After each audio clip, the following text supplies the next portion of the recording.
Clip سننے کا موقع ملا علی تشیعوں کی طرف سے، یاسر نقوی صاحب کا، اسی طرح کچھ اور کلپس بھی آپ نے بھی سماعت فرمائے ہوں گے۔ چونکہ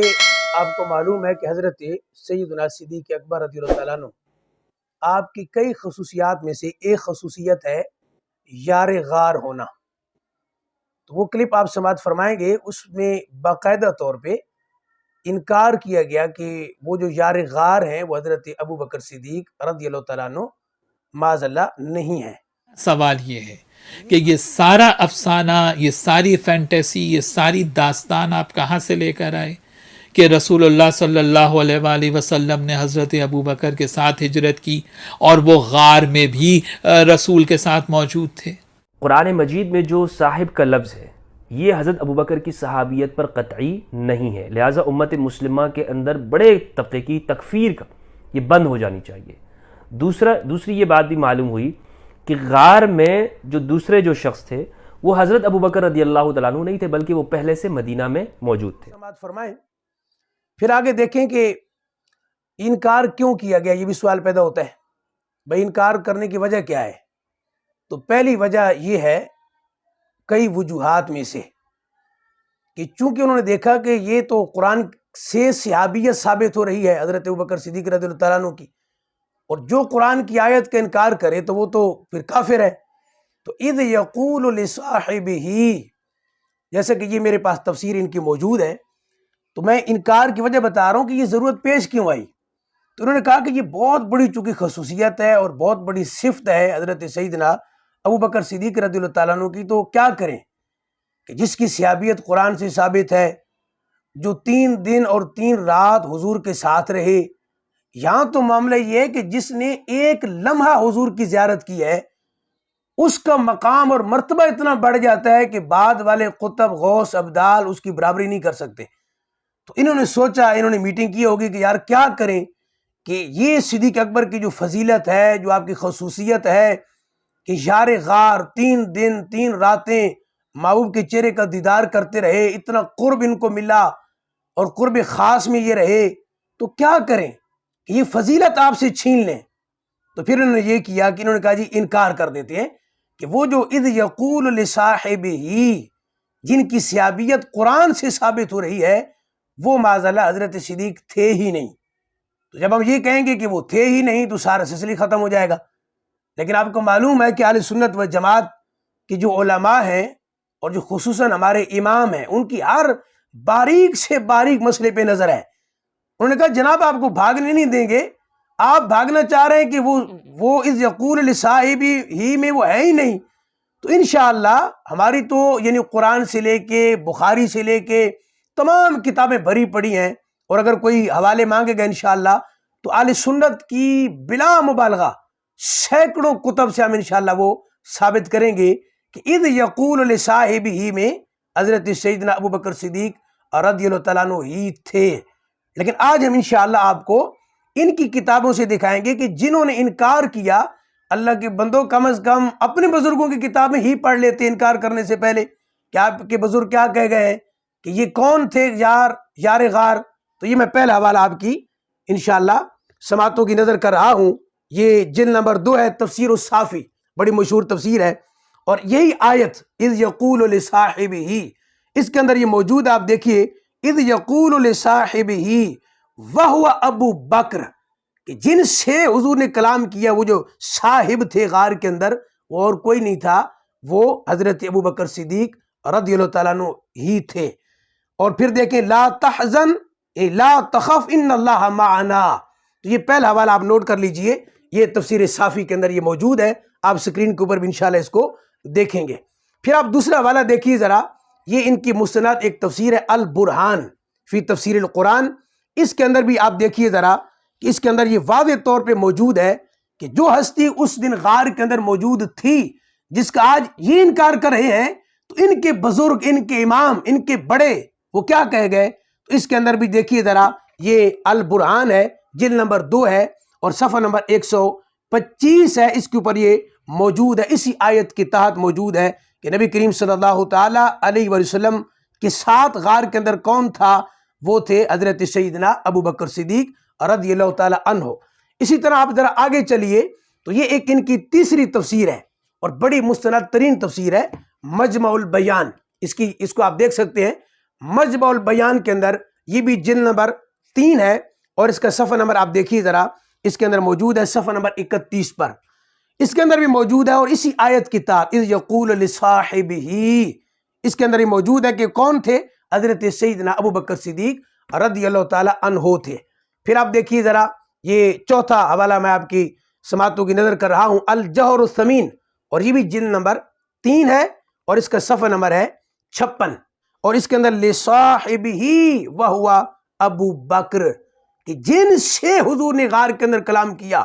وہ جو یار غار تھے وہ اور کوئی نہیں تھا، ان کے بڑے کہہ رہے ہیں کہ وہ حضرت ابو بکر صدیق تھے۔ الجوہر الثمین ان کی مستند تفسیر ہے۔ 5واں حوالہ آپ تفسیر قمی کا بھی دیکھ سکتے ہیں، اس کے اندر بھی یہ موجود ہے۔ پھر آپ دیکھیے ذرا، یہ تفسیر نور الثقلین، اس کی بھی جلد نمبر 2 ہے اور اس کا جو صفحہ ہے، پیج، وہ ہے صفحہ نمبر 219، اور یہاں پر بھی موجود ہے کہ وہ غار کے اندر کون تھا؟ ہم نے تو کہا ہی ہے، جنہوں نے انکار کیا۔ اللہ کے بندو، اپنی بزرگوں کی کتابیں دیکھ لیتے کہ ایک تفسیر نہیں بلکہ درجنوں سے زیادہ کتب کے اندر موجود ہے کہ جو یار غار تھا وہ اور کوئی نہیں تھا، جس کو یہ فضیلت ملی تھی اور اللہ نے عطا فرمائی، وہ حضرت سیدنا صدیق اکبر رضی اللہ تعالیٰ عنہ تھے۔ میرے محبوب نے ان سے کلام کیا، اسکن فإن اللہ معنا، اے صدیق آپ بالکل سکون کیجئے، آپ ڈریے مت، اس لیے کہ اللہ ہمارے ساتھ ہے، اور محبوب کے ساتھ بھی اور حضرت سیدنا صدیق اکبر کے ساتھ بھی۔ اور کون کہہ رہا ہے؟ ان کی تفسیر، قرآن کی تفسیر نور الثقلین، اس کے اندر یہ موجود ہے۔ پھر آپ دیکھیے، یہ بہت مستند تفسیر پیش کرنے لگا ہوں، تفسیر حسن عسکری، اس کے اندر یہ باقاعدہ طور پر موجود ہے۔ یہ اس کا صفحہ نمبر آپ دیکھ سکتے ہیں 436، 436، اس پر یہ موجود ہے کہ یہ جو واقعہ تھا نا ہجرت کا، اس سے پہلے آغاز کے اندر اللہ کے محبوب صلی اللہ تعالی علیہ وآلہ وسلم نے حضرت سیدنا صدیق اکبر سے باقاعدہ پوچھا کہ کیا تم یہ پسند کرو گے کہ میرے ساتھ ہجرت کرو اور میرے ساتھ تم ستائے جاؤ؟ تو صدیق اکبر نے عرض کی، جی حضور بالکل، میری تو ساری زندگی گزر جائے، آپ کے ساتھ تو بھی کم ہے۔ یہ اس کے اندر باقاعدہ طور پہ موجود ہے۔ ذرا آپ آگے چلیے تو میں آپ کے سامنے ایک اور ان کی مستند ترین کتاب آپ کے سامنے آتے ہی آپ اس کو جان جائیں گے کہ ان کی جو اصول اربع ہے، الکتب الاربع، اصول اربع کے اندر یہ ایک مستند کتاب ہے، الفروع من الکافی۔ اس کے اندر دیکھیے ذرا، یہ جلد نمبر 3 ہے اور اس کے صفحہ نمبر اور اس کی روایت کے نمبر میں آپ کو بتا دوں تاکہ آپ کو آسانی ہو۔ پیج انشاءاللہ آپ کے سامنے یہ شو ہوگا، آپ کو دیکھیے ذرا، اس کے اندر یہ موجود ہے صفحہ نمبر 2026 پر یہ موجود ہے، اور آپ دیکھیے ذرا کہ اس کے اندر حضرت ابا جعفر یعنی حضرت امام باقر ہیں رضی اللہ تعالی عنہ، ان کا یہ قول موجود ہے۔ آپ دیکھیے کہ قال سمعت ابا جعفر یقول ان رسول اللہ صلی اللہ تعالی علیہ وسلم اقبل یقول لابی بکر فی الغار اسکن فإن اللہ معنا۔ یہ ان کی اصول کافی جو ہے الفروع من الکافی کے اندر یہ موجود ہے، آپ اس کو پڑھ سکتے ہیں، اس کو دیکھ سکتے ہیں کہ جو غار کے اندر تھا وہ اور کوئی نہیں تھا، حضرت سیدنا صدیق اکبر رضی اللہ تعالیٰ عنہ تھے۔ اور میں نے ابھی جو حوالہ امام حسن عسکری کا پیش کیا تھا، یہی روایت اس کتاب کے اندر جو حیات القلوب ہے، اس کی جلد نمبر 2 کے اندر بھی آپ اس کتاب کو دیکھ سکتے ہیں، اس کے اندر بھی یہ موجود ہے کہ وہ جو غار کے اندر تھے وہ اور کوئی نہیں تھا، حضرت ابو بکر صدیق رضی اللہ تعالی عنہ تھے۔ اب آپ اندازہ کیجئے کہ ان کی 20 کتابیں کہہ رہی ہیں، ان کے مفسر بول بول کر کہہ رہے ہیں، لیکن یہ پھر بھی انکار کر رہے ہیں۔ ایک اور حوالہ بھی میں آپ کے سامنے عرض کر دوں، آپ کی سکرین پر بھی شو بھی ہوگا، یہ المیزان ان کی بڑی مستند کتاب ہے، علامہ طباطبائی ان کے بڑے مفسر ہیں، انہوں نے لکھا ہے کہ والمراد بصاحبہ ہوا ابو بکر لنقل القطعی، ان کی کتاب کہہ رہی ہے، ان کا مفسر، کہ قطعی طور پر یہ منقول ہے کہ اس صاحب سے مراد وہ اور کوئی نہیں تھا، حضرت سیدنا ابو بکر صدیق ہی تھے، اور حتمی طور پر قطعی طور پر یہ المیزان کے اندر موجود ہے۔ چند حوالے میں اور آپ کے سامنے عرض کر دیتا ہوں، آپ اپنے طور پہ ان کو ریسرچ بھی کر سکتے ہیں، جسے کہ جوامع الجامع ان کی تفسیر ہے، جلد نمبر 2 اور صفحہ نمبر 65 کے اوپر یہ موجود ہے۔ پھر تفسیر الکاشف جلد 4 اور صفحہ 45 پر یہی بات موجود ہے، المراد بثانی اثنین والصاحب ابو بکر لأنہ کان مع النبی فی ہجرتہ، ہجرت کی رات جو محبوب کے ساتھ گئے تھے اور غار کے اندر تھے وہ اور کوئی نہیں تھا، ثانی اثنین، اور صاحب سے مراد حضرت سیدنا ابو بکر صدیق مراد ہے۔ پھر عقود المرجان ان کی ایک تفسیر ہے، جلد نمبر 2 صفحہ نمبر اسی طرح جو 309 کے اوپر، یہ جلد نمبر 2 صفحہ نمبر 309 کے اوپر یہ موجود ہے کہ وہاں جو غار میں تھا وہ اور کوئی نہیں تھا، حضرت سیدنا صدیق اکبر تھے۔ پھر تفسیر روشن آپ دیکھیں علامہ مصطفی کی جلد 3 ہے اور صفحہ 127 ہے۔ اسی طرح کنز الدقائق ایک ان کی تفسیر ہے، جلد 5 صفحہ نمبر 469 پر موجود ہے۔ پھر تفسیر ان کی ایک النور ہے، جلد نمبر 3 صفحہ 400 پر یہ موجود ہے۔ اسی طرح آپ اور نیچے آ جائیں تو بحار الانوار کے اندر جو ملا باقر مجلسی کی بڑی ان کی مستند کتاب ہے، جلد 19 اور صفحہ 33 اور صفحہ 28، ان دونوں پر یہ تذکرہ موجود ہے کہ ہجرت کی رات اور کوئی نہیں تھا، صدیق اکبر رضی اللہ تعالیٰ عنہ ہی تھے۔ اور آخری حوالہ آپ دیکھیے ذرا، التبیان فی تفسیر القرآن، علامہ طوسی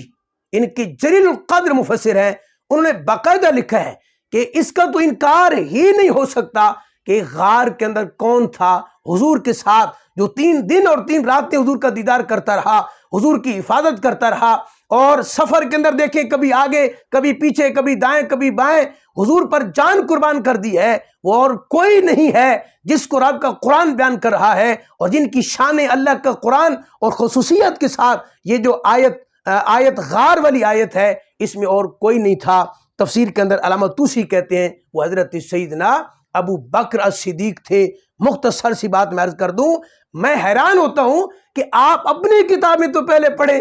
اپنے بزرگوں کی کتابیں تو پہلے پڑھیں کہ جنہوں نے دشمنی کے باوجود کہا کہ اس کا تو انکار ہو ہی نہیں سکتا کہ یار غار جو ہے وہ آیات کہہ رہی ہیں اور احادیث کہہ رہی ہیں، پھر اس کا انکار کیسے ہو سکتا ہے؟ تو ہم نے ان کی جو مستند ترین تفاسیر تھیں ان کتابوں سے ثابت کر دیا ہے کہ جو اہل سنت و جماعت کا عقیدہ ہے کہ یار غار بھی صدیق ہیں، یار مزار بھی صدیق ہیں، وہ اور کوئی نہیں ہے، ان کی درجنوں کتابیں کہہ رہی ہیں حضرت سیدنا ابو بکر صدیق رضی اللہ تعالیٰ عنہ ہیں۔ وآخر دعوایا ان الحمد للہ رب العالمین۔